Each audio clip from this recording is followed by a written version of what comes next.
Depuis 2002, depuis des arrêts rendus en assemblée plénière de la Cour de cassation, il faut savoir que pèse sur l'employeur une obligation générale de sécurité de résultat. Ce qu'il faut retenir tout de suite, c'est que l'absence de faute de la part de l'employeur n'est pas suffisante pour l'exonérer de sa responsabilité. C'est-à-dire que sa responsabilité civile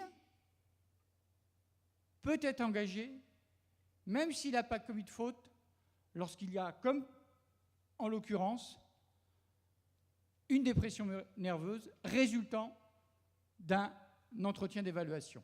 Dès lors, bien entendu, que l'entretien d'évaluation s'est mal passé. Il faut bien sûr, après, démontrer que le travail, une fois de plus, est un des éléments ayant provoqué la dépression, ou plus généralement l'accident. On va s'arrêter maintenant un instant sur l'obligation générale de sécurité de résultat de l'employeur. Qu'est-ce que ça veut dire? Ça veut dire que lorsque le résultat, en l'occurrence la sécurité, la prévention des risques, n'est pas atteint, l'employeur doit s'expliquer. C'est à lui de dire, lorsqu'il y a eu un accident dans l'entreprise, et éventuellement un accident donc résultant du stress, qu'il a tout fait pour éviter l'accident. C'est ce qu'il faut comprendre de l'obligation de sécurité de résultat.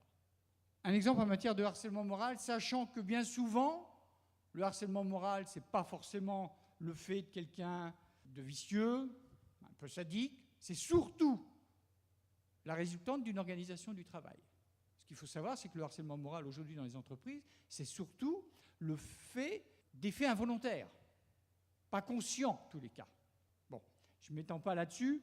Sachez simplement qu'un cadre qui était en train d'harceler une de ses collaboratrices et dont l'employeur avait été prévenu à de maintes reprises par les délégués du personnel, d'où l'intérêt, vous, représentants du personnel, d'être très actifs en matière de stress et puis de risques plus généralement psychosociaux, comme on les appelle. La Cour de cassation a retenu la responsabilité de l'employeur parce qu'elle a estimé que celui-ci n'avait pas agi alors qu'on lui avait signalé qu'il y avait un comportement qui n'était pas normal dans l'entreprise. Et donc, quand concrètement, une salariée était harcelée par un cadre.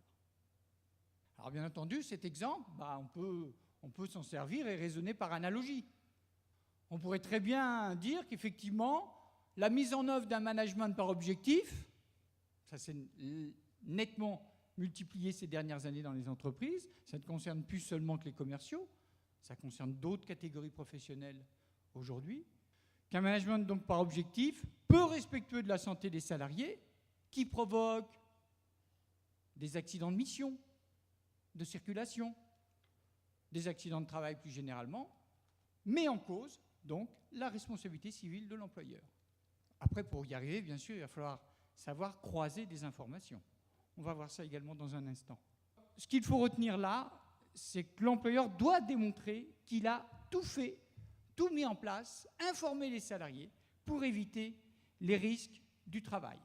Le Code du travail, le nouvel article L 4121-1 et suivant, je vous rappelle que nous avons un nouveau Code du travail depuis le 1er mai 2008. Donc il faut savoir que le Code du travail, que selon le Code du travail, le chef d'établissement doit prendre des mesures nécessaires pour protéger la santé physique et mentale. Donc n'oubliez jamais ce deuxième objectif et mental des salariés. Ça a été introduit en 2002 dans notre code. La santé des salariés se conjugue au mode physique et se conjugue au mode mental. Donc ça ouvre des perspectives d'action très importantes pour les représentants du personnel. Selon cet article du Code du travail, l'employeur donc est tenu d'identifier les risques. Je vous rappelle qu'il doit, à cette fin, rédiger un document unique d'évaluation des risques pour la santé et la sécurité des travailleurs. Et qu'il doit le faire chaque année. Et que chaque année, il doit vous le soumettre. À vous, CE, à vous, CHSCT.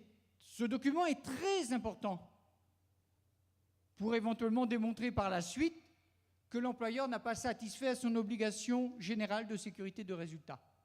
très très important, puisqu'il doit recenser tous les risques de l'entreprise, faire un bilan de ce qui s'est passé l'année précédente et démontrer que les actions qu'il avait pensé mener l'année précédente ont réellement été menées.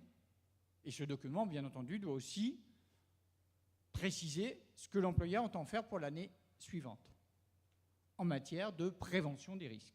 Donc, un document très important. C'est pour ça qu'il y a une obligation de résultat qui pèse sur l'employeur.